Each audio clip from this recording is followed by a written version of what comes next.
আরেক কলি গাজা পাইগো বেশ করে মজা করে খাইগো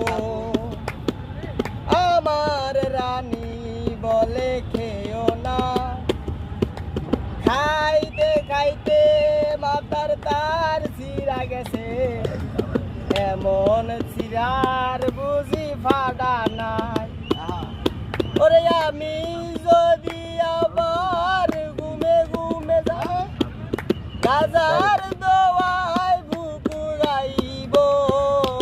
যদি আরেক কলি গাজা পাই গো বেশ করে মজা করে খাই